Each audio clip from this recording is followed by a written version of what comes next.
برای جین آسانه در بدن انسان در اومدن. قولش میکنن هر یک ملائکه محافظتگر اداره انسان که هم که چشمی نداریم ببینیم و ایلو به خدا قسم تلخت میکفه و جینو میبینن و بدبختو و میبینن مقصد که همین ملائکه های محافظتگر هستن چی قوه خدای تعالی براش داده است.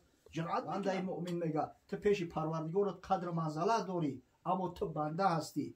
وقتی دعا میکنی دعا در وقت دعا نتا دستور را بشکن کتگی نکن. وقتی دعا میکنی گردنک تا کج بگی تو بنده ای. فضل پروردگار فقط سیل شکسته میره. علی آله و صحبه اجمعین. جز حکم حقی که حکم را شاید نیست. حکمی که زی حکم حق فزون آید نیست. هر چیز که هست آنچنان میباید آن چیز که آنچنان نمیباید. الحمدلله و المنه. خدا برکت بده برادر ما را شاگرد ما را بابای حاجی خیرینه از زمره همون جوان مردایی است که هر عملی را که میکند به خاطر الله میکند به خاطر خشنودی و رضای پروردگار متعال میکند.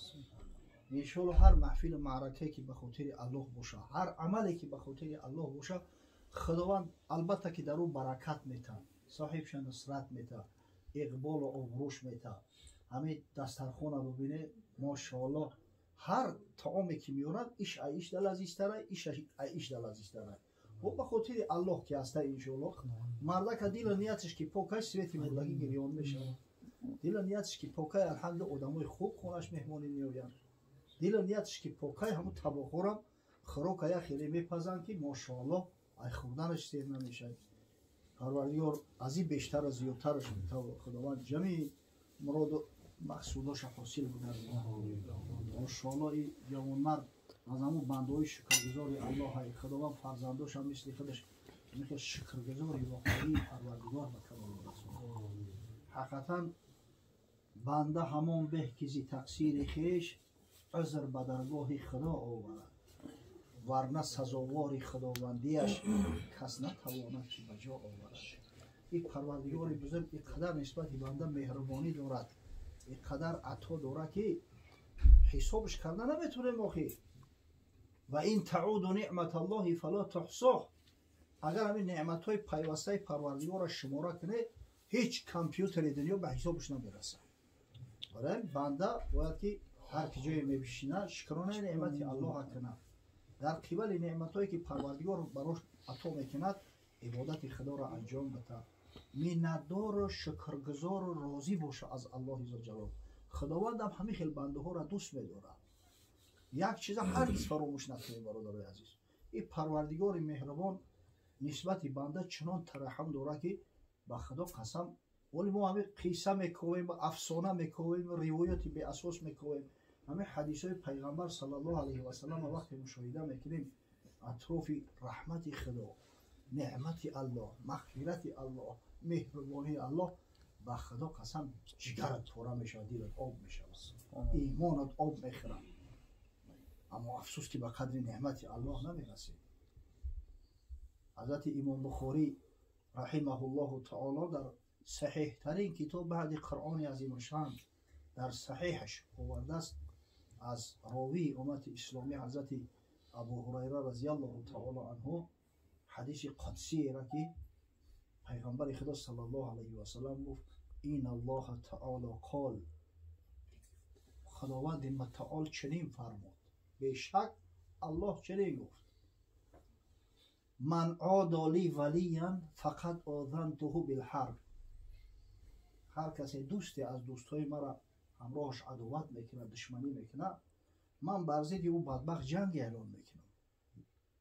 یا تصور کنه الله اکبر. همین بنده را خداوند متعال چنان دوست میداره که ولی الله کی است؟ کسی که فرمان خدا را میبره، کسی که از حرام خدای تعالی اجتناب می‌ورزه، کسی به فرموده خدا زندگی و عمل میکنه.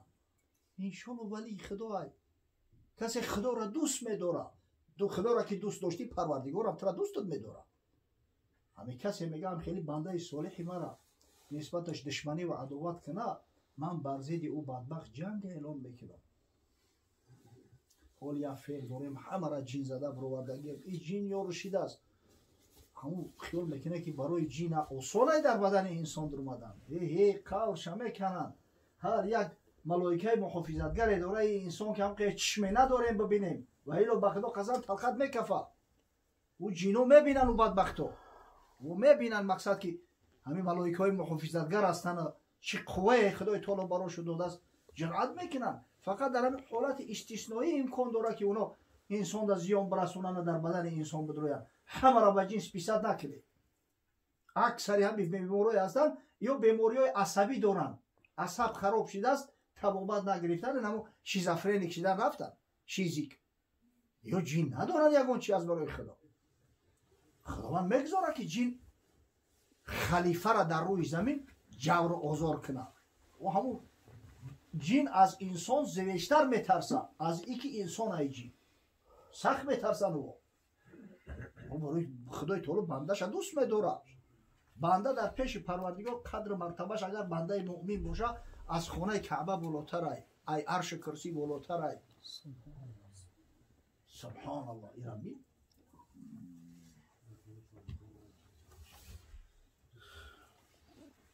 من عادالی ولیم فقط آذنته بالحرب کسی میگه دوستی از دوستای مرا آزار میته من بر ضدش جنگ اعلان میکنم حضرت مولوی میگه من غلام آن که نفروشد وجود جز بدان سلطانی با افزار جود من غلام همون مؤمنی هستم که فقط در پیش خدا تعظیم میکنم فقط خداوند متعال حمد ثنا میگه فقط بندگی و عاجزیش در پیش پروردگار نشان میده چون بگیرید آسمان گریان شود چون بخندد چرخ یا ربخان شود این خیلی آدم گریه کنه زمین و آسمان گریه میکنن قطیش من غلام آن میسی همت پرست کو بغیر کیمیا نورد شکست صدقه همون میشه میشم که فقط تسلیم کیمیا میشود و میش تسلیم کیمیا کشی طلا میشود زری خالص میشود دست بشکسته برآور در دعا سوی بشکسته پرد فضل خدا بنده مؤمن میگه تو پیش پروردگار قدر منزله داری اما تو بنده هستی وقتی دعا میکنی دعا در وقت دعا نیت دستا را بشکن کتگی نکه وقتی دعا میکنی گردنک تا کج بگی تو بنده ای فضل پروردگار فقط سیل شکسته میروه زلت آدم ز اشکم بود و با آن شیطان از تکبر بود و جا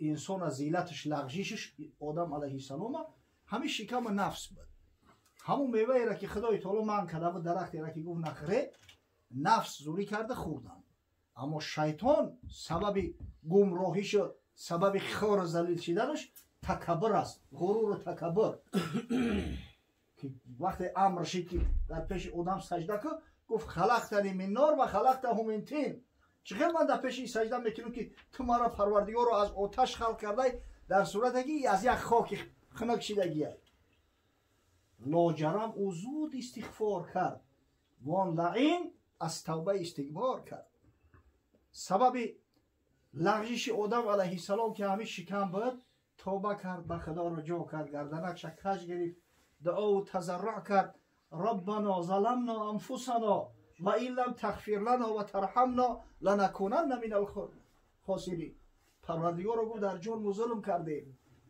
در جان خودم ظلم کرده من اگر که رحم جان مون نخری اگر تو نبخشی حال و بد میشه ما دوزخی میشه توبه که کرد خدای تعالی میگه توبهش پذیرفت اما این بدبختی ملعون به خاطر غرور و تکبر کردم تاریخ خورشید این دیگه توبه نکرد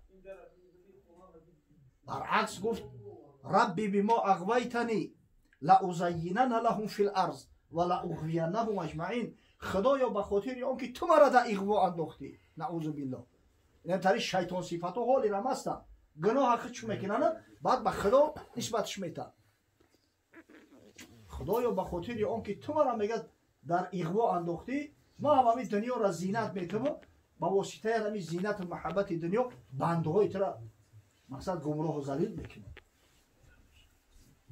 در اغوا میاندازه از پسرکش رو عرب شیطانش خواند نه ستوره را که در بر آبی ما. اصلا همین کلمه شیطان در زبان عربی به معنای سرکش اسب شموس هم میآید.